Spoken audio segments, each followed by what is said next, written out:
بستخدمها في ايه؟ الادفانتج الديسادفانتج الحاجات دي مش ممكن تتراك. اوكي؟ طيب لو لقيت كمان الورق كل المعلومات حتى لو الاسئله اتغيرت تبقى المعلومات انتوا حافظينها. اوكي؟ وحتى لو شكل السؤال اتغير لكن المعلومه كده هتلاقوها في الورق ده. هتحفظوه صح عشان دول 30 درجه معاكم كده. عرفت الحفظ. اوكي؟ طيب هنبتدي باول شابتر الامالجم. اول شابتر بيجي لنا اول صوره دي. ممكن يجي لكم 3 صور دول. يقول لك ايه المود السبلاي بتاع درس الامالجم. اول صوره دي بتيجي ايه؟ امالجم تابلتس. اوكي؟ تاني صوره دي ايه؟ امالجم كبسوله. تالت صوره دي ايه؟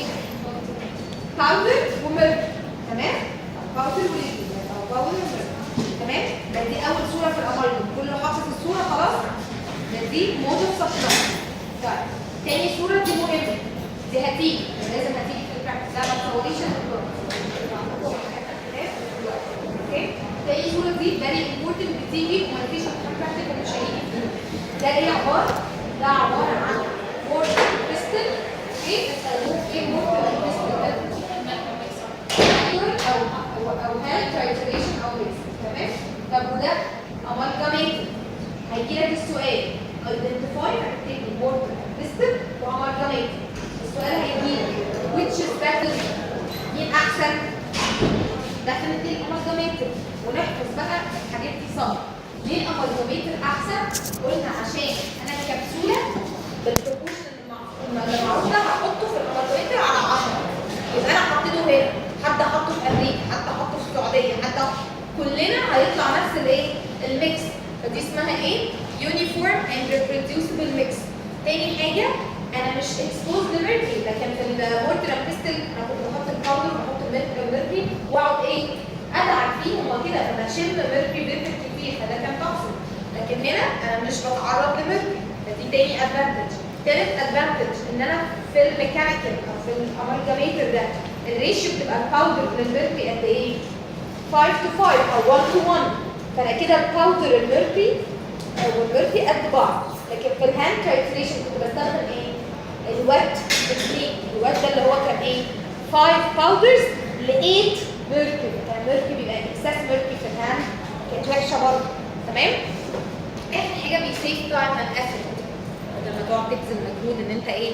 تدعك. يبقى دي اجابه انهي صوره؟ دي الصوره دي فيري امبورتنت. تالت صوره في الامالجم هي دي. تالت صوره دي اصعب صوره. ركزوا فيها كده. تالت صوره دي اصعب صوره. بيجي لك حاجه كده مخرفشه وحاجه شايني كده وقماشه. ده عباره عن ايه؟ التايتريشن ده طلع لي ايه؟ الميكس عباره عن ايه؟ لا حاجه مفروله كده بيبقى اسمه اندر ترايتريشن او اندر ميكس امالجم. ده بيبقى ايه الكاركترستيك بتاعته؟ ان هو ضل مش بيلمع ومفرول يعني فرايبل. ضل وفرايبل وعنده فيري لو سترينث. تمام؟ طيب امال الميكس الحلو بقى اللي بيطلع لي الاوبتيمم ده بيبقى شكله ايه؟ هوموجينس وسلايت فيه سلايت شاين. تمام؟ امال لو انا زودت الترايتريشن بقى هيطلع لي حاجه ايه؟ اوفر ميكسد امالجم او اوفر ترايتريت. ده بيبقى شكله ايه بقى؟ فيري شايني اند ستيكي. ملزق. ليه؟ عشان انا خليت ميركوري يتفاعل كتير قوي يدوب لي بارتكلز كتير في الاوفر ترايتريشن. ده الستريس برضه هيبقى اقل من الاوبتيمم ترايتريشن لكن هيبقى اعلى من مين؟ من الاندر. يعني الاندر ميكس ده عمري ما اقدر استخدمه ما ينفعش احطه في البتاع. لكن الاوفر ساعات بستخدمه نعمل كوندنسيشن كويس عشان اطلع اكسس امالجم بس بيبقى برضه الستريس بتاعه ايه؟ اقل. يبقى لغايه دلوقتي 3 صور اللي لازم هيجوا في الامتحان. اول حاجه المود اوف سبلاي، تاني حاجه الامالجاميتر والمورتر والبيستل، تالت حاجه الاوفر والاندر ترايتريشن. اوكي؟ 3 صور مهمين قوي في الامالجم. الصور اللي بعد كده مش بتيجي صور هيجي لكم اسئله اكتر. يعني صوره الكوندنسيشن دي مش هتبقوا عارفينها قوي فلازم هنقول لكم هو ليه انا بعمل كوندنسيشن؟ ايه الاوبجكتيف بتاعت الكوندنسيشن؟ احنا حافظينها صم اللي انا اشيل فويدز واشيل اكسس ميركوري واعمل ايه؟ ادابتيشن للكافيتي وول عشان ياخد الريتنشن والسترينث بتاعه. اوكي؟ فدي حته نظري بس بتتسال في البراكتيكال. طيب الحته الزياده وركزوا بقى في الحته دي. انا الكوندنسيشن بحب اسال ايه في البراكتيكال؟ انا عندي 2 تايبس اوف امالجم، يا ليس كات يا سفيريك. الليس كات ده اللي هو ايه؟ لو كوبر امالجم ده كان بنعمله بالهاند ترانزليشن، يعني كنا بنحط 5 ميركوري 5 باودر لايه؟ ل 8 ميركوري، يعني في ميركوري كتير. والليس كات ده اصلا بارتكل كبيره والراجل صح؟ هي بتحتاج اصلا ميركوري كتير. يعني انا لما اجي اعمل لها كومبنسيشن المفروض اعمل فورس عاليه ولا فورس قليله؟ عاليه. ليه بقى فورس عاليه؟ لان البارتكل كبيره، عشان تبقى ادابتد على الكافيتي وول كويس انا لازم اعمل لها بريشر عالي. تاني حاجه ليه فورس عاليه؟ عشان عندي اكسس ميركوري كتير قوي، انا عايز اطلع اكتر اكسس ميركوري موجود، فلازم ابريس جامد عشان الاكسس كله يطلع لفوق. يبقى في الليس كات انا محتاج ستريسز وبريشر عالي. فاكرين من الترم اللي فات الاستريس كان ايه؟ فورس على اريا، فعشان ازود الاستريس والبريشر لازم ازود الفورس ولا لا؟ ازود الفورس، يعني اعمل فورس جامده انا. تاني حاجه الاريا لازم تبقى ايه؟ صغيره، كل ما الاريا صغيره كل ما التعب كان رفيع كل ما الاستريس او البريشر كان ايه؟ اعلى. يعني ايه الاريا؟ الاريا بتاعت ايه؟ بتاعت الانسترومنت، بتاعت الكوندنسر بتاعي. يبقى ده سؤال معلش ركزوا فيه عشان ممكن اجيب في الامتحان. الكوندنسيشن بتاع الليس كات بيحتاج فورس عاليه وبيحتاج كوندنسر سمول كوندنسر وايه؟ وفورس عاليه. خلاص؟ لكن العكس صحيح في السفيريك، العكس اللي هو ايه؟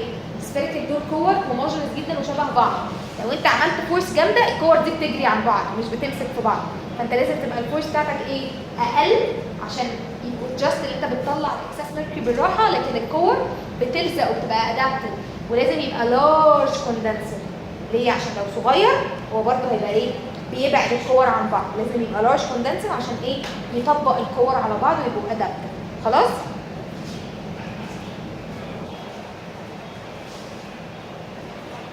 بعد كده بعمل ستاب اسمها كارفنج. الكارفنج عليكم برضه تعرفوا الاوبجكت. بعمل كارفنج ليه؟ عشان اشيل اللاير اللي فوق دي اللي هي مليانه ميركوري، اسمها اكسس ميركوري لاير، دي ضعيفه قوي لازم اشيلها.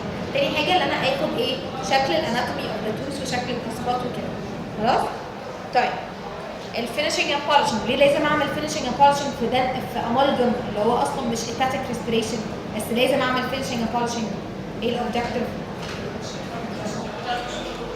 بالظبط عشان اشيل الكريفس سيل كوروجن، فهعلي الكوروجن ريزيستنس. تاني حاجه اللي بتخلي برضو شكل الحشويه في الاخر احسن، فيبقى بيزود الاكسبتنس. يعني انا حاطط حشويه مش ايتاتيك بس البيشنت هيبقى مور اكسبتد، عنده اكسبتنس يعني للريستوريشن.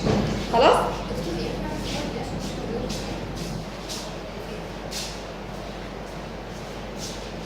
هما دول كلهم مش موجودين ولا كوندنسيشن موجود. موجوده الصوره؟ مش موجوده الصوره. الكلام ليه؟ موجود في الكتاب، موجود لكم في الورق. مش موجود؟ موجود في الكتاب بس لو عايزين موجود، بس هو 24 ساعه. ده الفينشنج اند بولشنج دي تاني جزء، لكن اول جزء طب ماشي ايه صوروه خلاص. انكريز التارنش والكوروجن واتشيف الستيشن.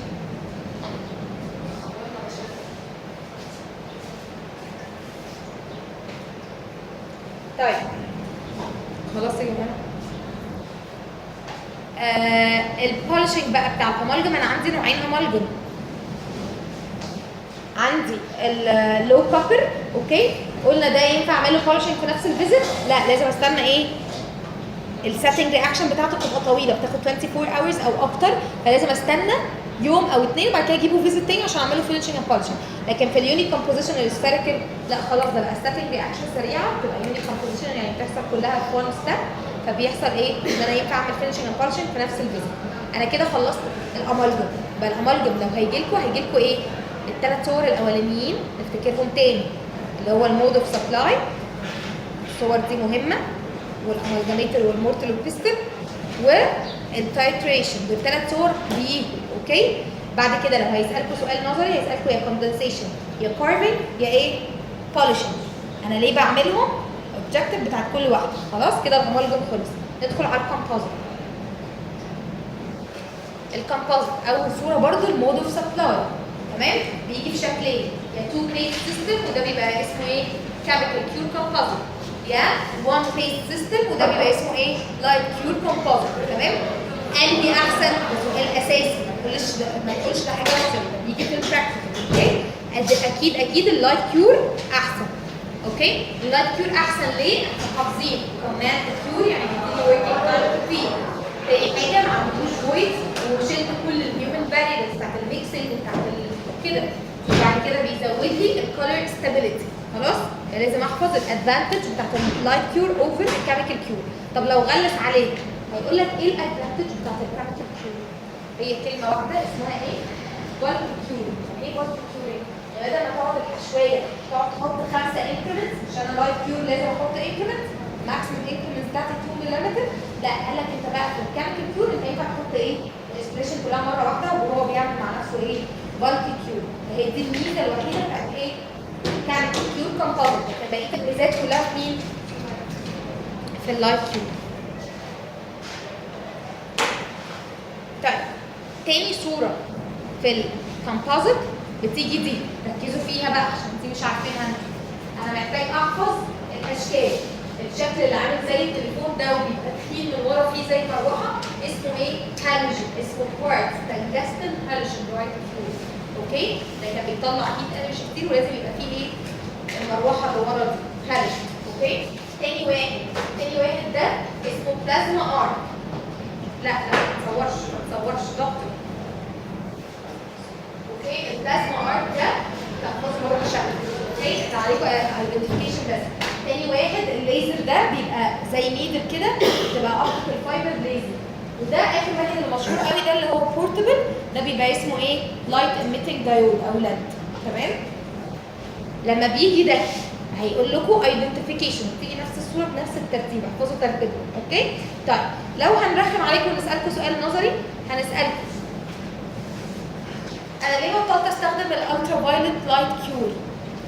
احنا حافظينها من النظري دي عشان بيعمل ايه؟ اي دامج وايه؟ وسكين كانسر وعنده ايه؟ ليميتد دابس اوف كيور. فبقيت استخدم دايما الفيزيبل لايت اللي هو الانواع اللي احنا ايه؟ لسه قايلينها. طيب في حتتين بقى كده في الكومبوزيت ركزوا معايا. في حته اللي حضر معايا سكشن الكومبوزيت انا شرحت البوندل بتاع الكومبوزيت للانامل وقلنا بنعمله في 3 ستابس. اول ستاب اسمها اسيد. هو الكومبوزيت اصلا بيمسك في السنه ازاي؟ مايكرو ميكانيكال، صح؟ يعني ايه مايكرو ميكانيكال؟ يعني لازم اعمل حاجه اسمها مايكرو رفنس او مايكرو بورز. المايكرو بورز دي حاجه انا ما بشوفهاش. اوكي؟ الاسيد هو اللي بيعملها لي. طيب يبقى اول حاجه بعمل اسيد اتش. الاسيد اتش ده بيبقى ايه؟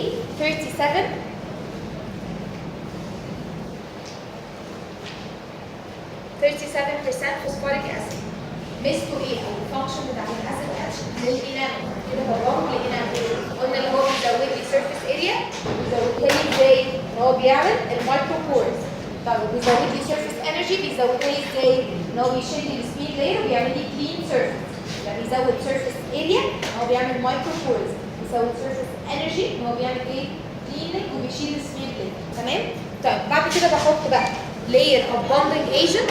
وقلنا البوندنج ده هو كومبوزيت بس ما فيهوش فيلرز، فالفيسكوسيتي بتاعته ايه؟ فيري فلو، فيقدر يدخل في المايكرو بورز اللي انا عملتها، يعمل مايكرو تاكس ويعمل الانترلوكينج ده.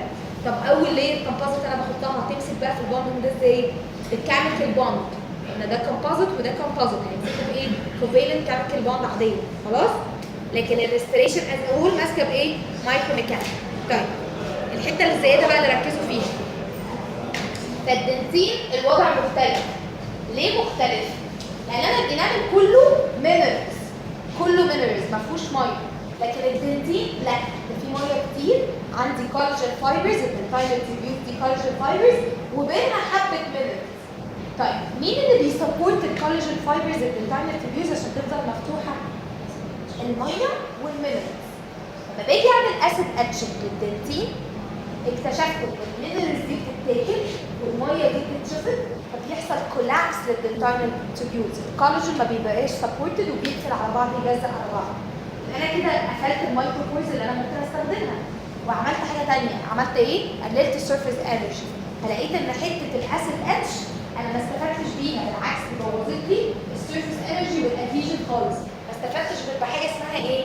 ان هي نظفت لي، عملت لي كلين دنتين سيرفيس اللي هي شالت لي السبير لايرز والدبلز. اوكي؟ لكن هي قللت لي ايه؟ السيرفيس انرجي. طيب يبقى انا هاخد حاجه في النص.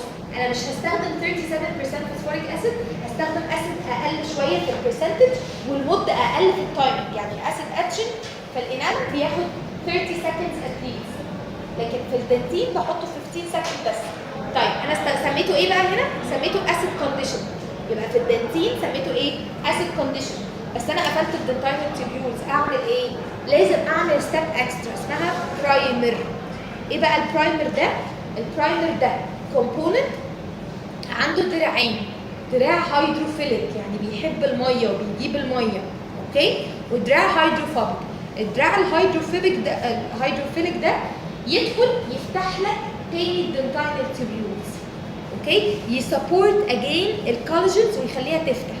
والدراع الهيدروفوبيك يمسك في البوندنج ايجنت اللي انا هاخده. وبقى ايه الاكسترا ستيب اللي مختلفه عن الانامل؟ اول حاجه ان هو ما اسمهوش اسيد اتشنج، اسمه اسيد ايه؟ كونديشننج. ليه اسمه اسيد كونديشننج؟ عشان قللت الكونسنتريشن وقللت التايم. تمام؟ عيبه ايه الاسيد كونديشننج؟ هو نضف لي وخلى لي كلين سيرفيس، لكن عمل لي ايه؟ قلل لي السيرفيس انرجي. تمام؟ فاضطريت اعالج القصه دي بحاجه اسمها ايه؟ برايمر. ايه البرايمر ده؟ ده كومباوند عنده تو ارمز، ارم هيدروفيليك هيفتح لك ويسبورت الكولاجين فايبرز ويفتح لك الدنتاينال تيبيولز، وارم هيدروفيليك يعمل لك ايه؟ بوندنج مع البوندنج ايجنت. وبقيه الستبس زي بعض، البوندنج ايجنت والكومبوزيت ريزن. يبقى عشان نخلص كده الصوره اللي ممكن تجي لكم في الكومبوزيت او الصورتين اللي هيجي لكم في الامتحان هي الصوره دي والصوره دي. طيب وممكن يسالك في اللي انا لسه قايلاه البوندنج تو انامل او البوندنج تو دنتين. اخر حاجه يجيب لك كيس ويقول لك قول لي هستخدم which type of composite في الكيس دي. اول كيس انا عندي كلاس 2 lower posterior او upper posterior. كلاس 2 دي انا محتاجه فيها ميكانيكال ولا ايستاتيك اكتر؟ ميكانيكال. يبقى هستخدم مين؟ ماكرو فيل. فاكرين الماكرو فيل؟ قلنا الماكرو فيل ده الفيلر لودنج عالي عنده ميكانيكال بروبرتيز بس الايستاتيك وحشه. او ممكن استخدم مين؟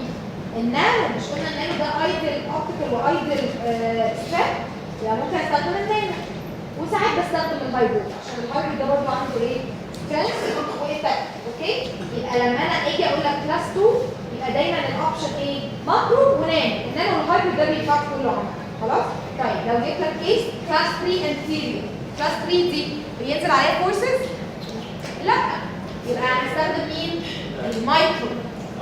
المايكرو ده اللي هو بولشبل كومبوزيت، ده سترينث وحش لكن الاوبتيكال بروبرتيز ايه؟ حلوه. اوكي؟ النانو والهايبريد بينفعوا في كله. اوكي؟ بينفعوا في كله. انت بقى ما ينفعش افكر في الماكرو ولا المايكرو. لما اجي اقول لك كلاس 4، كلاس 4 انا محتاجه حاجتين، محتاجه ماكرو محتاجه مايكرو، محتاجه الاثنين. يبقى انا ما ينفعش اختار حاجه فيهم، اختار لازم ايه؟ الهايبريد يا نانو. تمام؟ كده الكومبوزيت خلص. في حاجه صعبه؟ هيجي لكم الادفانتج بتاعت اللايت كور اوفر الميكانيكال كور. طيب ندخل في السيمنت. السيمنت اول ما تشوف الصوره دي ده زنك فوسفات. اميزه ازاي يا دكتور؟ هو ما فيش كلاس لاب والبتاع على وايد ميكسنج على وايد اريا غير ايه؟ الزنك فوسفات. السيمنت هنعدي عليها لان هي كلها قلناها التيج بتاعها ده بتاع النظر. اوكي؟ بيجي ازاي؟ الزنك فوسفات اول واحد بيجي بس بشكل واحد اللي هو كامل وليكويد. اوكي؟ طيب بعمله ميكسنج بايه؟ بستانلس ستيل سباتل على طول. ليه؟ لان هو بيعمل ميكانيكال بامب فمش هيلزق في السباتل، ينفع استخدمه في ستانلس ستيل سباتل. طيب اهم سؤال اللي هيجي لكم ان هو اكسوثيرمال، ازاي اتغلب على الاكسوثيرمال رياكشن؟ ثلاث حاجات قلنا ثيك بلس لاب، ثاني حاجه ميكسنج اوفر وايد اريا، ثالث حاجه incremental mixing of the powder. incremental mixing of the powder. اوكي؟ ممكن تكتبوا كول وثيك على النقطتين. اوكي؟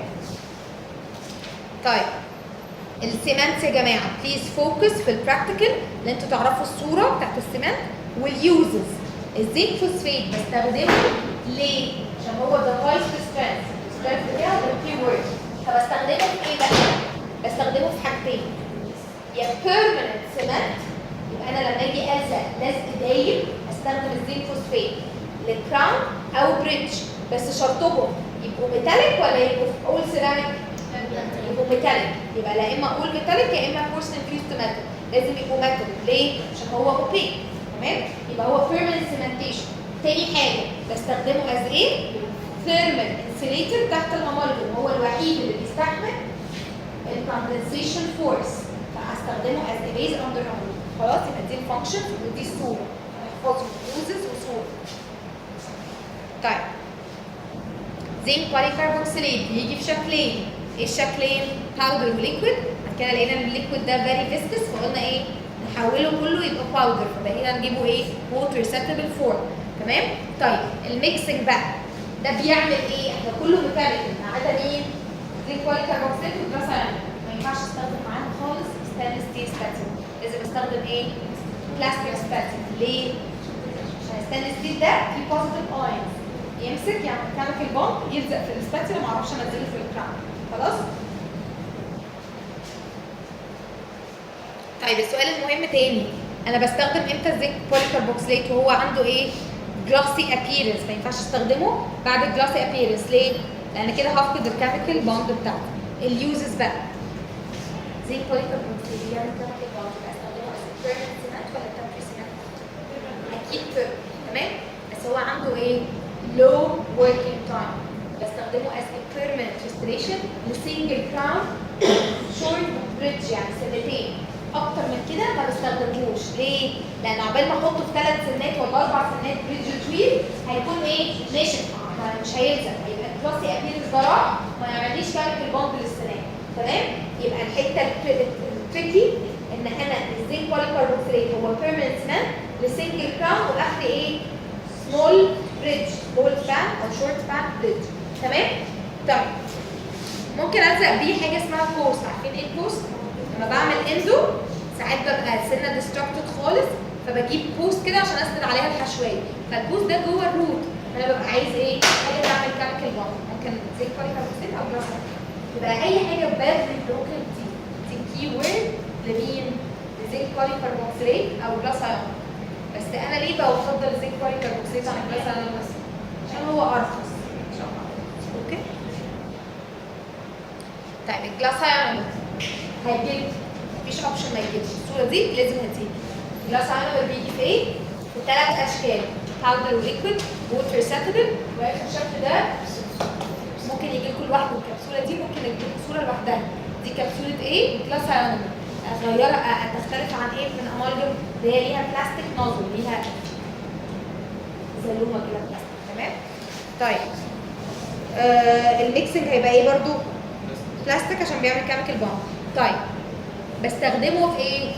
بيرمننت سيمنتيشن لان كيميكال. بس ينفع في الكراون، ينفع في الشورت سبان بريدج، ينفع في اللونج سبان بريدج. الوركينج تايم بتاعه ايه؟ اكتر بكتير. تمام؟ طيب مشكلته بس اللي هو اكسبنسيف. يعني higher expensive than thing. طيب الادفانتج بتاعته او اليوز السيجنفيكانت اللي انا استخدمه مع ايه؟ مع حد عنده رابيد كيرز. يعني ايه رابيد كيرز؟ يعني كيرز كتير. اوكي؟ ليه؟ عشان هو الوحيد اللي عنده فلورايد ريليز وانتي كارنجينيك افكت. اوكي؟ بستخدم which type؟ as the filling for children resin modified plus ion. اوكي؟ طيب وايه استخدامات ثانيه؟ انا لو عايزه احط بيز اندر كومبوزيت وانا ليه كومبوزيت ممكن احط تحتيه. يعني انا عملت وحطيت بيز ليه؟ عشان انا خايفه على الفرد يحصل له ايه؟ الريتيشن بسبب ايه؟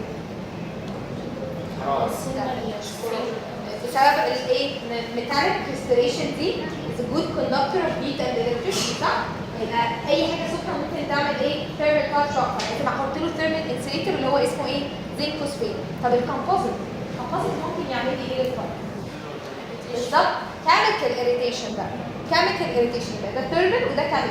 يبقى لازم احط له بيز تحتيه. لو انا دي كافيتي وقريب قوي من الفرد لازم احط البيز. البيز الوحيد اللي تحت الكومبوزيت هو مين؟ رازن موديفايد بلس ايون. اوكي؟ رازن موديفايد بلس ايون هو البيز اندر كومبوزيت عشان احمي الكيميكال اريتيشن بسبب الريزيديوال مونومر او بسبب البكتيريا اللي بسبب الايه؟ مارجنال ليكج والبركوليشن. طيب زنك اوكسايد النيوترون. مالهم بقى الزنك اوكسايد النيوترون؟ انا في السكشن شرحت لكم اللي هو ليه 3 فورمز. البراكتيكال هتحفظوا اللي هو 2 فورمز بس. عشان لكم التو بيست سيستم ده عشان تخلوه للامبريشن عشان تميزوا. جالكم تو بيست سيستم يبقى ده زنك اوكسايد يوجينول از امبريشن ماتيريال. جالكم از باودر وليكويد او ريدي ميد بيست يبقى ده ايه؟ زنك اوكسايد يوجينول از سيمنت. تمام؟ طيب بعمله بستانلس ستيل عشان هو ميكانيكال ده عادي. اليوزز بقى ركزوا في اليوزز. ده temporary كي وورد بتاعته temporary filling اوكي، temporary cement اوكي. ولما بعمل اي جراحه في بوقي اي تعويره قلت ده البلاستر بتاعنا، هو بيبقى surgical pack او اي باكس او اي periodontal pack او gingival pack او whatever. تمام؟ هو ده البلاستر. وفي الاخر بستخدمه از اندوسيلر اللي هو بيلزق حشو العصب. اليوزز اوف زنك اوكسايد يوجينول سيمنت مهم. temporary filling، temporary cement، اندوسيلر، وايه؟ surgical pack او surgical او periodontal. ايه الموديفيكيشنز بتاعته؟ resin modified و ايبا modified ويوجينول فري. اللي انا طلعت حاجه اسمها زنك اوكسايد يوجينول فري. اوكي؟ ايه الموديفيكيشن بتاعت الجلاس انامل؟ عشان دي ممكن تتسال لكم برضه. موديفيكيشن اوف جلاس انامل قلنا ميتال او ريزن او زيركونيمير اللي هو السيراميك او كومبومير. تمام؟ كافيتي فارنش. كافيتي فارنش ده اللي هو الموليكيول الشفاف، بحطه من طول الثري لايرز. بيعمل ايه الفانكشن بتاعته؟ بيسيل الدنتال تيبيولز. تحت مين؟ تحت الامالجم عشان الكوروجن برودكتس ما تعملش امالجم بلوز. وتحت ايه؟ زنك فوسفيت او اي حاجه اريتيتنج وهتعمل كيميكال اريتيشن. تمام؟ بحطه فوق ايه؟ فوق الجلاس انامل. ما ينفعش احطه ولا تحت الكومبوزيت ولا تحت الجلاس انامل ولا تحت اي حاجه بتعمل كيميكال بوند او مايكرو ميكانيكال هيبوظ لك ايه؟ البوند. تمام؟ سلمت الكتاب؟ الكافيتي لاينر. الكافيتي لاينر بيجي بشكل يا اما تو بيست كده، دايكال ده مهم قوي الشكل ده بنجيبه. دايكال ده كافيتي لاينر كالسيوم هيدروكسيد، او بيجي في سيرنج لايت كيو كده سنجل بيست. تمام؟ طيب الكافيتي لاينر او كالسيوم هيدروكسيد ميزته ايه؟ ان هو هايلي الكالاين، فبيقدر يعمل ايه؟ سكندري للتين. ليه؟ فبستخدمه في الديب كافيتيز. طيب انا عندي كيس، الكيس بتقول ان انا عندي very deep class 1 cavity في 6 فلور 6 وعايزه احط لها amalgam restoration. اعمل ايه؟ ينفع احط amalgam في الديب كافيتي على طول دايركت للبلب؟ لا. هعمل ايه بقى؟ هحط البيز. ايه البيز اللي ممكن احطه؟ ما عنديش اوبشن غير الزنك فوسفات. ينفع احط اي بيز تاني؟ لا. البيز الوحيد السيمنت الوحيد اللي يستحمل الكوندنسيشن فورس هو مين؟ زنك فوسفات. طب ينفع احط الزنك فوسفات دايركتلي على البلب؟ لا، هيعمل لك كيميكال اريتيشن. يبقى انا حطيت الزنك فوسفات لان هو الوحيد الكومباتبل للامالجم ولان هو ثيرمال انسوليتور. بس تحت الزنك فوسفات انا محتاجه احط ايه؟ كيميكال انسوليتور. صح؟ هيحط مين؟ كالسيوم هيدروكسيد. يبقى في الديب كافيتي يبقى هنحط امالجم بمشي بالترتيب كده. احط الاول كالسيوم هيدروكسيد. لا ماشي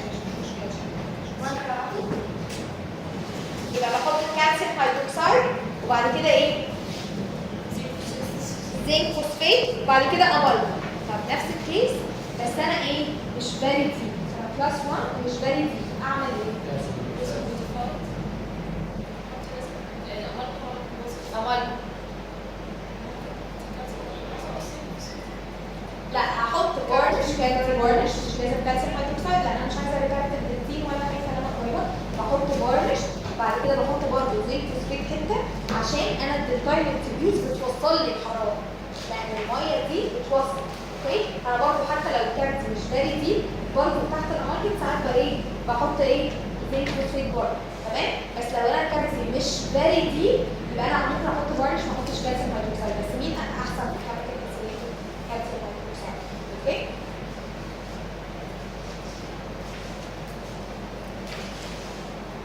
ندخل في الشابتر اللي بعده. يبقى كده نراجع بس السيمنتس صورهم بس عشان لو جالكوا حاجه فيهم. اهم صوره دي لازم هتيجي لازم هتجيبه زنك فوسفيت. تمام. دي مش هتيجي، يعني زنك بوليكربونات مش هتيجي كلاس انامر ان شاء الله. كلاس انامر دي هتيجي. زنك اوكسايدوجينول مهم، بيجي الصور دي فتعرفوها. بليز ما تصوريش يا دكتور. الفارنش مش بيجي قوي، كافيتي لاينر بيجي اكتر، داين كام. تمام. طيب الاكريليك ريزن، الاكريليك ريزن ما فيهوش غير صوره واحده، بس احنا ساعات بنجيب اسئله نظري فيه. الاسئله النظري هتبقى في المانيبيوليشن ستيب. في حاجات بقى احنا لسه شرحناها في السكشن فانا هعدي عليها. البروبورشن قلنا ان هو لازم يبقى 3 to 1، زودت هيحصل جرانيول بروزيتي، قللت هيحصل ايه؟ شرينكج بروزيتي. فاكس الحته دي. الميكسنج قلنا الميكسنج بيبقى عادي ببلاستيك ستانلس ستيل سباتولا، بس الحته الجديده اللي هي ايه؟ الجلاس بيبقى سيل جار. ليه سيل جار؟ عشان انا مش عايز المونومرز القليلين اللي انا حاططهم يتبخروا. اوكي؟ فانا ببقى بحاول احافظ على المونومرز على قد ما اقدر، فاخليه في سيل جار. طيب ايه الميكسنج بقى ستيجز؟ قلنا ساندي، ستيكي، دو، رابري، وستيف. تمام؟ هتيجي السؤال ده لازم. طيب الصوره دي فيري فيري امبورتنت بتيجي. ده سؤال، دي صوره الاكريليك دنتشر بيز. دي صوره ايه بقى؟ مولد لاين. وانا حفظت لكم مولد لاين ده الفانكشن بتاعته 3 حاجات. بمنع الووتر اللي هي بتيجي من الجبسن للاكريليك، بمنع المونومرز اللي هي بتروح من الاكريليك للايه؟ للجبس. تمام؟ واخر حاجه ايزي بريبريشن عشان هو اسمه سيبريتنج ميديم او مولد لاين. فالصوره دي لازم تتحفر في دماغكم. الصوره دي اول ما تشوفوها دي ايه؟ مولد لاين. تمام؟ طيب بعد كده بعمل باكينج في الدو ستيج، اوفر باكينج وايه؟ اوفر بريشر. تمام؟ مفيش حاجه زياده ومش هتيجي اصلا. الكيورنج بقى ده اللي ممكن سؤال بنحب نجيبه ساعات في البريب. بحب اللونج كيورنج سايكل ولا الشورت كيورنج سايكل؟ اللونج احسن. ليه؟ عشان الليس وركج، بيحصل لي ريليف للستريسز، ما عنديش انترنال ستريس كتير فبيبقى ليس وركج. تمام؟ طيب بعد كده الكولينج لازم يبقى بسلو ريت. ليه؟ عشان allow time for the relief of the stresses الانترنال stresses. لو جربت بسرعه يبقى انا كده ايه؟ هيحصل لي وركج. طيب on cooling بيحصل حاجه اسمها ايه؟ cooling contraction او cooling shrinkage. اعوضها بايه cooling shrinkage دي؟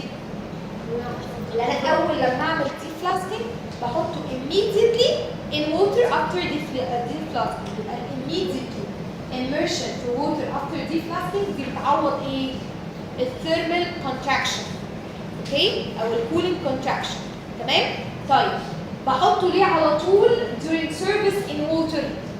الطقم بتاعي during service لازم يبقى in water. ليه؟ to prevent crazing. اوكي؟ يبقى تاني انا عوضت البوليمرايزيشن شرينكج بايه؟ انا استخدمت polymer monomer ratio 3:1 اللي انا عملت اوفر باكينج واوفر بريشر. دول 3 حاجات قللوا لي البوليمرايزيشن شرينكج. طيب قللت الثيرمال شرينكج ازاي؟ ان انا immediately after deflasking حطيته ايه؟ بعمل له immersion in water. طيب عوضت او منعت الكريزنج باللي انا اعمل ايه؟ immersion في water during ايه؟ service. تمام؟ دي كل دي الاسئله اللي بتيجي في الايه؟ لا بسيبه يبرد جوه الفلاسك خالص ويريليف كل الانترنال ستريسز وكل حاجه، ولما اتاكد ان الفلاسك خلاص بقى ساقع وسبته يبرد براحته افتح بقى الفلاسك. انت لو فتحت الفلاسك وهو سخن هيحصل لك وركج. احنا قلنا لازم ابقى محافظ على الكونتينر بتاعي جوه المول وابرد براحتي، اريليف الستريسز براحتي، فاطلعه وهو بارد كده خلاص مش هيحصل له، ما عندوش اي ستريسز، مش هيحصل له وركج. تمام؟ اول لما فتحت الفلاسك اوكي طلعت الدنشر قبل ما تعملي فينشنج وبولشنج واي حاجه حطيه نص ساعه في ميه هيعمل ووتر ريزوربشن فيحصل لي اكسبانشن ده بيعوض ايه؟ ثيرمال كونتراكشن، ما بيعوضش حاجه في البوليمرايزيشن شرينكج. هو دوره ان هو يعوض ثيرمال كونتراكشن. هي الثيرمال كونتراكشن دي جت منين؟ عشان اصلا الكيورنج كان بهيت، فانا ديورنج الهيتنج ده كله انا عماله اكسباند لان الكوفيشنت بتاع الاكريليك عالي، فانا عندي كوفيشنت عالي عماله اكسباند طول ما الحراره بتزيد. لما بردت انا كشيت، طب انا عايزه اعوض الكشاشان ده اول لما بخرجه من الديب فلاسك احطه في ميه. اوكي. الامبريشن. الامبريشن يا جماعه عندنا تقسيمه فيري امبورتنت وهي بتاعت ايه؟ الريموفال فروم اندر كاتس. عندي حبه امبريشن كانوا اسمهم نون الاستيك ما ينفعش استخدمهم مع بيشنت عنده سنان، وايه؟ وحبه الاستيك. نفس الكلام النظري برضه هعدي عليه لان احنا ايه؟ حافظينه. انا عايزاكم تعرفوا في ايه؟ ايه ده؟ برضه الصور واليوزز. اليوزز فيري فيري امبورتنت في البراكتيكال اكزام. اوكي؟ يوزز ار فيري امبورتنت. فانت ما ينفعش تقول لي انا مش فاكر انا بستخدم الفارنش في ايه، مش فاكر انا بستخدم الزيت اوكسيد ديجينول سيمنت في ايه. لازم اليوزز تبقى حافظها صح. اوكي؟ طيب نحفظ كده النون الاستيك دول بيستخدموا في ايه؟ كومبليتلي ايدنشستيشن. عندي نوعين من الامبريشن، يا برايمري يا سكندري. فلقيت ان البلاستر اوف باريس والزيت اوكسيد ديجينول دول بيستخدموا as a secondary impression لcompletely edentation. يعني secondary impression لcomplete denture. مين اللي ينفع primary impression؟ impression compound. خلاص يبقى احنا كده حفظنا اليوزز. اثنين ينفعوا للسكندري اللي هو بلاستر اوف باريس وايه؟ وزيت اوكسيد ديجينول. primary impression هو الامبريشن كومباوند. الاثنين الثلاثه دول كلهم complete denture. طب نيجي هنا في الالاستيكس. سوري في الالاستيك امبريشن عامه. عندي الهيدروكولويد اجار سكندري ده موست اكيوريت، لا ده سكندري امبريشن. الجينيت مش اكيوريت يبقى برايمري امبريشن. تمام؟ طيب برايمري وسكندري لمين؟ لكله يا جماعه. الالاستيك ينفع استخدمه في كومبليت دنتشر عادي. اوكي؟ واستخدمه في بارشل دنتشر واستخدمه في كراون وايه؟ وبريدج. تمام؟ طيب الالاستيمرز بقى سكندري امبريشن. طيب ينفع يستخدموا از برايمري امبريشن؟ ديفينتلي اللي بينفع يستخدم في حاجه اعلى من اللي قبليها يبقى ينفع يستخدم في كله. يبقى الرابر بيز او الالاستيمرز هم سكندري امبريشن لكل حاجه. طب ينفع يبقوا برايمري؟ ينفع، بس انت بتجيب الامبريشن ب 1000 ونص تستخدمه عشان تاخد برايمري امبريشن؟ حرام. اوكي؟ لكن الالاستيمرز ينفعوا از برايمري وسكندري، لا دول احسن حاجه. خلاص؟ طيب ندخل بقى الديتيلز برضه هنعدي عليها بسرعه مش مهمين قوي يعني. اول حاجه البلاستر اوف باريس ملوش صوره مش هيجي في الامتحان. بس تعرفوا اللي هو بيبقى باودر من الجبس كده وايه بيميكس بوتر، بستخدمه ايه سكندري امبريشن اللي بتيجي في الامتحان. الصوره دي لازم هتجيبها لازم هتجيبها. ده اسمه ايه؟ امبريشن كومباوند. الامبريشن كومباوند لازم تعرف هو بيجي في اشكال ايه. بيقول لك المود اوف سبلاي هتقول له شيتس او كيكس وستيكس. هتحفظوا الكلمتين دول شيتس او كيكس وستيكس. تمام؟ تاني حاجه هيقول لك ايه الرياكشن بتاعته، هتقول اللي هو فيزيكال رياكشن. يعني ايه فيزيكال رياكشن؟ يعني بيسفتن باي هيت وبيهاردن باي ايه؟ كولينج. اوكي؟ يبقى ده اول نوع بيعمل فيزيكال رياكشن، هو والاجار اجار. وده سؤال لما بيجي الصوره دي بنسالك هو ده فيزيكال ولا كيميكال رياكشن؟ فيزيكال رياكشن. تمام؟ طيب بستخدمه عشان انا لما شرحت السكشن ده قلت اللي انا ما بيلزقش في التري. بليز صلحوا المعلومه. الامبريشن كومباوند هو عباره عن في ثيرمو بلاستيك فبتلزق في التري، فانا ينفع استخدمه مع نون بيرفوريتد تري. يبقى انا مين الاثنين الوحيدين اللي بيلزقوا في التري؟ انا كنت قايله واحد بس اللي هو الزيك اوكسيد ديجينول. صلحوا المعلومه، هو الامبريشن كومباوند والزيك اوكسيد ديجينول الاثنين بيلزقوا في التري. ليه؟ عشان كلهم فيهم الريزنز والبوليمرز والحاجات الستيكي دي. خلاص؟ طيب بستخدمه في ايه يا جماعه؟ بستخدمه في ايه؟ برايمري امبريشن لان هو نوت اكيوريت ولازم يبقى ايه؟ كومبليتلي ايدنتشرس عشان هو ايه؟ نون الاستيك. تمام؟ يبقى دي صوره مهمه. تاني صوره مهمه صوره ايه دي؟ زنك اوكسيد ديجينول. ده امبريشن ولا سيمنت؟ امبريشن. تو بيس سيستم قلنا لكم ده هيبقى ايه؟ امبريشن بيز اند كاتاليست. تمام؟ طيب ده كيميكال رياكشن عادي بس ليها اسم مميز اسمها ايه؟ كيليشن رياكشن. طيب الميكسنج بعمله عادي بستانلس ستيل. التري برضه بيلزق ليها فينفع يستخدم مع نون بيرفوريتد تري. اليوزز بستخدمه از سكندري امبريشن لمين؟ كومبليت دايليشن. تمام؟ الصوره دي فيري امبورتنت هتيجي في الامتحان مفيش اوبشن لازم هتيجي. اجار لازم هيجي. تمام؟ بيجي لكم يا اما الصوره دي ودي بنحب نجيبها لا فيها التري وفيها الكونديشن لكل حاجه. هيسالك على الكونديشن اسمه هيدروكولويد كونديشن. ده لو قال لك ايدنتيفاي. تاني سؤال هيسالك هيقول لك حط اسامي الكومبارتمنت بالتمبريتشر بتاعها. ده سؤال بنحبه. اوكي، يبقى الهيدروكولويد كونديشنر ده سؤال مهم. تمام، ده بتاع الاجار. اول كومبارتمنت اسمها ايه؟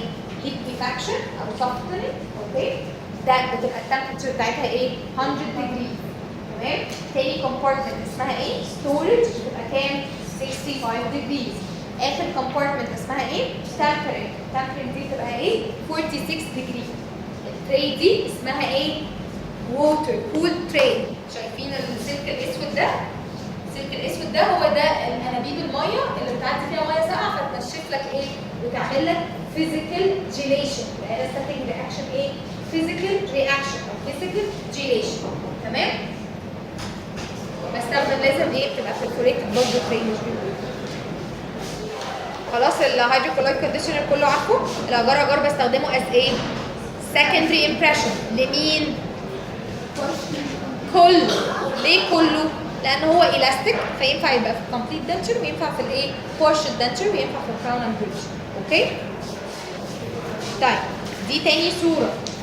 تاني صوره هتلاقوا صوره كيس كده او علبه فيها باودر ومعاها رابر باول وسباتولا، يبقى ده الجينيت على طول. تمام؟ الالجينيت نفس الحاجات بتاعت الاجار. الاختلاف اللي هو كيميكال جيليشن، والاختلاف التاني اللي هو برايمري امبريشن. ما ينفعش خالص يبقى سكندري. ليه؟ لان هو نوت اكل، بينشف من السن لبره، فبيبقى ايه؟ اي حركه بتبوظه. تمام؟ طيب السؤال اللي ممكن يجي لكم في الاجار او الالجينيت، انا بعمل له ستورج في ايه؟ 100 ديجري طيب ليه؟ عشان بخاف من حاجه اسمها ايه؟ سينيرسيس وانديفيشن. الحاجات دي بتيجي. طيب كل الالاستيك امبريشن، كل الالاستيك امبريشن ممكن يجي لكم وات ايفر اللي هيجي لكم او يقول لكم انا بشيله بشارب سناب موشن. ليه؟ عشان اقلل البيرمننت ديفورميشن وازود التير سترينث. فكل الالاستيك امبريشن. تمام؟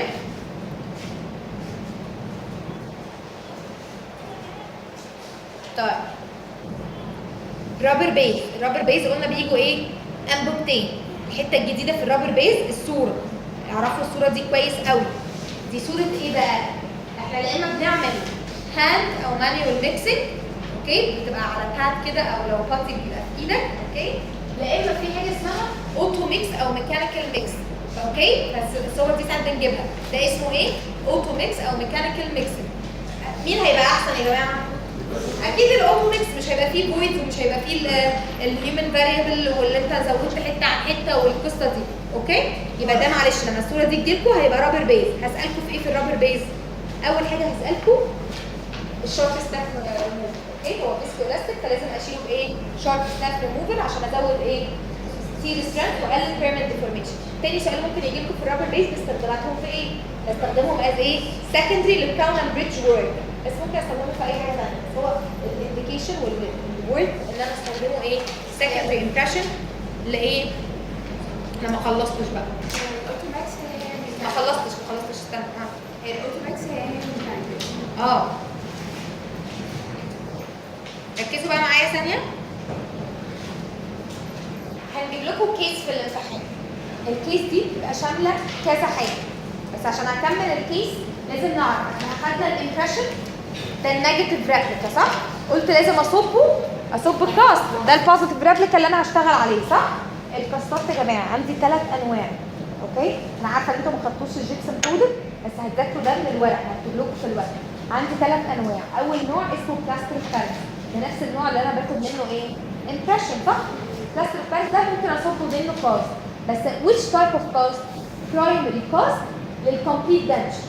ينفع استخدمه في اي حاجه ثانيه؟ لا. يبقى اول نوع من الجيبسون بودر، اول نوع من الكاستات هو مين؟ البلاستر بارس. بستخدمه as a primary cast عشان اصب البرايمري كاست لمين؟ للكومبليت دنتشر. تاني نوع اسمه ايه؟ اسمه دنتل ستون، يبقى اقوى شويه، حطيت فيلرز فيه وحطيت سترينث ميكانيزم فيه. اوكي؟ الدنتل ستون ده بصب بيه ايه؟ برايمري كاست للكراون اند بريدج وورك، يعني لحد عنده سنان، او سكندري كاست للدنتشر. يبقى تاني دنتل ستون ده بيبقى برايمري لمين؟ للكراون اند بريدج. ليه؟ لان الكراون اند بريدج انا محتاج واكس باترن وهقعد اخرج بالنايف وكده، فانا ايه؟ لازم حاجه تبقى قويه، فده بيبقى مين؟ دنتل ستون ده بيبقى برايمري كاست للكراون اند بريدج. يبقى سكندري لمين؟ للدنتشرز. تمام؟ طيب اخر حاجه بقى اسمه ايه؟ امبروف ستون، اقوى واقوى. ده بيبقى سكندري للكراون بريدج. مش عليكم تحفظوا التيبل كله، عليكم بس تحفظوا اللي انا قلته دلوقتي. يبقى اول واحد اسمه بلاستر اوف باريس بستخدمه في ايه؟ برايمري للدنتشرز. للدنتشرز. اوكي؟ مش برايمري للكراون بريدج، برايمري للدنتشر. تاني واحد اسمه دنتل ستون، ده برايمري للكراون بريدج، سكندري للدنتشرز.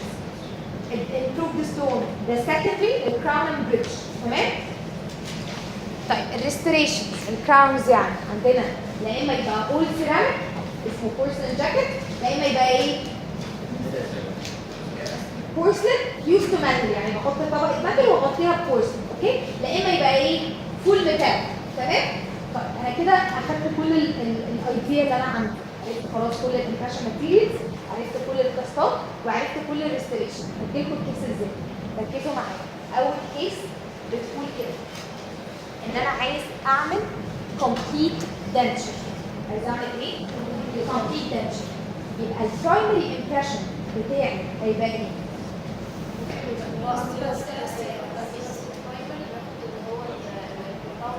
impression compound، ده primary impression. ممكن حاجة تانية؟ originate ينفع ولا لأ؟ ينفع. يبقى primary impression أنا الكيس بتاعتي complete denture. فالبرايمري impression هيبقى إيه؟ impression compound أو originate. طيب هصب البرايمري impression بإيه؟ plaster of Paris. حد متلخبط؟ طيب هاخد secondary impression بإيه؟ أنا دلوقتي أنا بعمل إيه؟ complete denture. secondary impression. هنمشي بالترتيب. plaster of Paris ينفع؟ اوكي. زنك اوكسيد ريجيونال ينفع؟ ينفع. اجار ينفع؟ ينفع. الاستومرز تنفع؟ كل رابر بيس تنفع. اوكي؟ بس انا لازم افهمه ان انا عارف انا كومبليت دنشن فينفع معاه ايه؟ plaster of Paris ومين؟ زنك اوكسيد ريجيونال. secondary للكومبليت دنشن ده اول حاجه. طب هصبه بايه؟ دانتل ستون. اوكي؟ طيب اخر سؤال ده بيبقى في الكومبليت دنشر او البارشل دنشر. هستخدم نوع السنان ايه؟ بورسلين ولا اكريليك؟ اكريليك. ليه؟ اكتبوا معايا 3 ادفانتج بتاعت الاكريليك. انا مش عارفه مكتوبه لكم ولا لا. هيجس مكتوبه لكم، الاكريليك ليها 3 مميزات. اول حاجه انا الدنشر بيز بتاعتي بتبقى اسمها ايه؟ اكريليك دنشر بيز. يبقى ده هيعمل كيميكال بوند. اكريليك مع اكريليك هيعمل كيميكال بوند. اوكي؟ يبقى السنان هتمسك كويس بالدنشر بيز. كيميكال بوند. تاني ميزه ان انا اكريليك واكريليك يبقى هيبقى نفس الماتيريال، يبقى عندهم سيم كوفيشنت، يبقى هيمنع لي حاجه اسمها ايه؟ كريزنج. هيقلل لي قوي ان يحصل كريزنج. ثالث حاجه الاكريليك ده حاجه اسمها كوشن او عنده هاي ريزيلينت. يعني ايه هاي ريزيلينت؟ قلنا الحاجه اللي عندها هاي ريزيلينت دي يعني تاخد انرجي كتير قوي قبل ايه؟ ما يحصل لها اي ديفورميشن او ايه؟ تتكسر، صح؟ فهاي ريزيلينت دي بتقول او بتعبر لي ان انا الفورسز اللي انا عماله اعضغط عليها دي مش هتوصل للريدج، مش هتعملها لي ترانسميشن للريدج، فالريدج مش هيحصل له حاجه اسمها بون ريزورشن. اوكي؟ يبقى انا ليه بحب اختار دايما الاكريليك تيس؟ عشان كيميكال بوند، وعشان اقلل كريزنج، افويد كريزنج، وثالث حاجه عشان هو هاي ريزيلينس فمش هيعمل لي بون ريزورشن. امال انا بستخدم اصلا بورسلين تيس ليه بقى؟ بورسلين تيس هتعمل لي ميكانيكال اصلا وهتعمل لي كريزنج ومش ريزيلينت خالص، دي بتعمل لي بون ريزورشن رهيب. تمام؟ وفلابي ريدج وقصه ثانيه بقى. تمام؟ طيب امال انا بستخدم ليه بورسلين؟ عشان هي بس عندها باتسل افكت. تمام؟ طيب ده كده الكيس لو كومبليت دانشر. ناخد كيس ثانيه وصحصحوا معايا عشان هيبقى اصعب. الكيس الثانيه بتقول انا عايز عندي بنت 20 سنه وقعت على سنتها واتكسرت وعايزه اعمل لها anterior all ceramic crown. ده الكيس بتقول ايه؟ anterior all ceramic crown. ركزوا معايا بقى. هاخد البرايمري امبريشن بايه؟ ما حلتيش غير ايه؟ الجينيت برايمري امبريشن. لحد عنده سنان ده كراون يبقى ايه؟ الجينيت. ما عنديش اوبشن تاني. خلاص؟ انا هنسى الثلاثه النون الاستيك مش في الاوبشن، ده كراون. تمام؟ طيب هصب البرايمري امبريشن بايه؟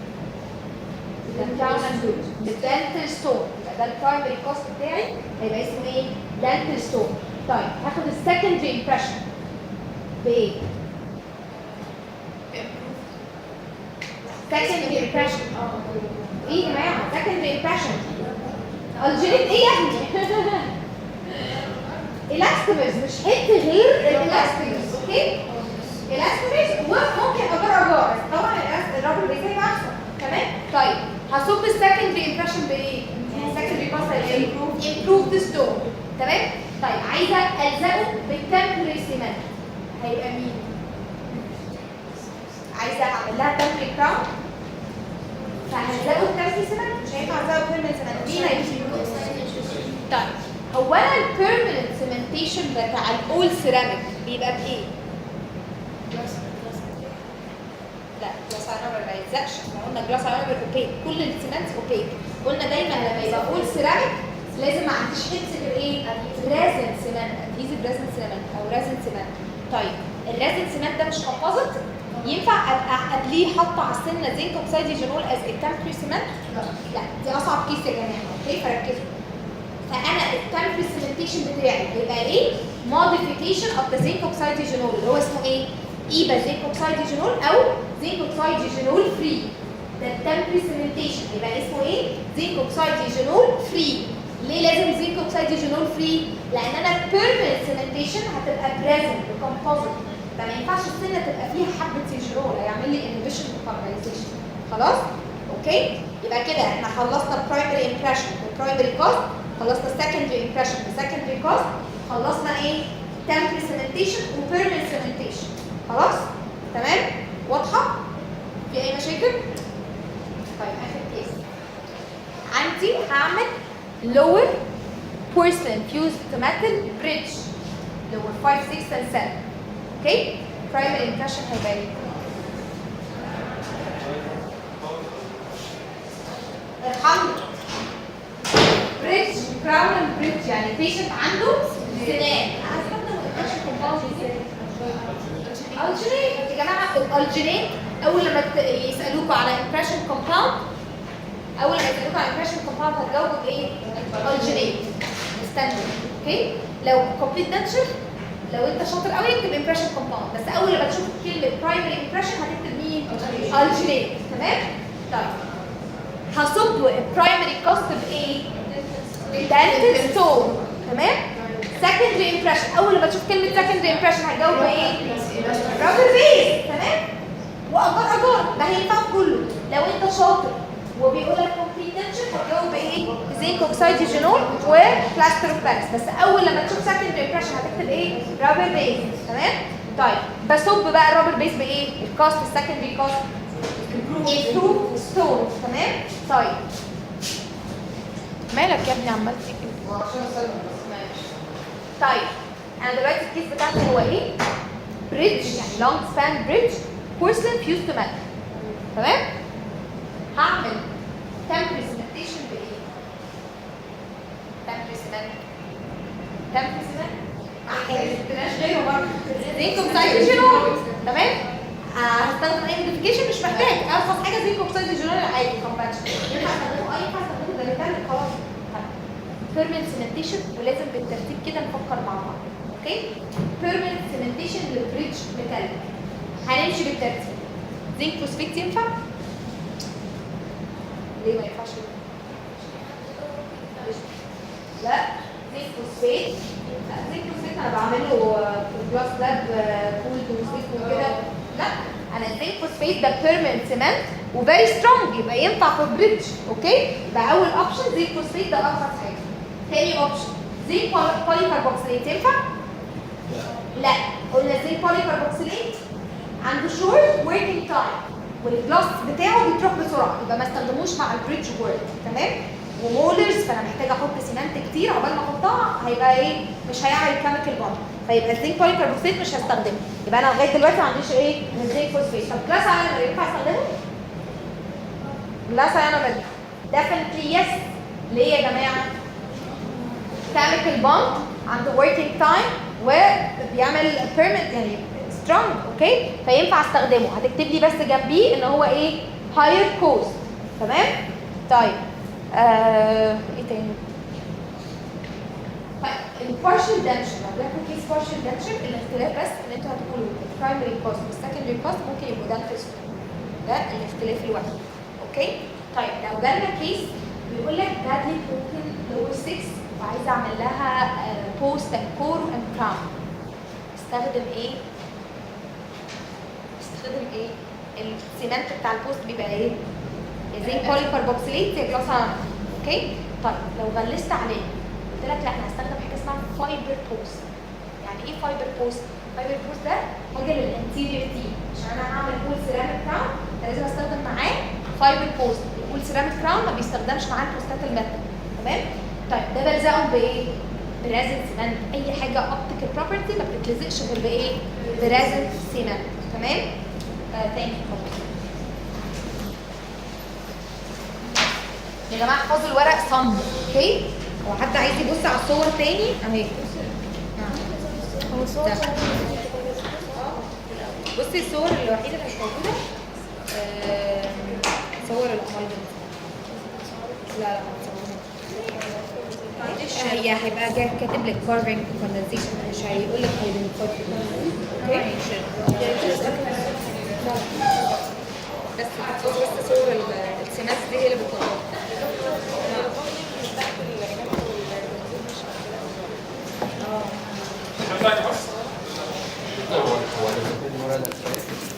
دكتور هو كل البيبرز معانا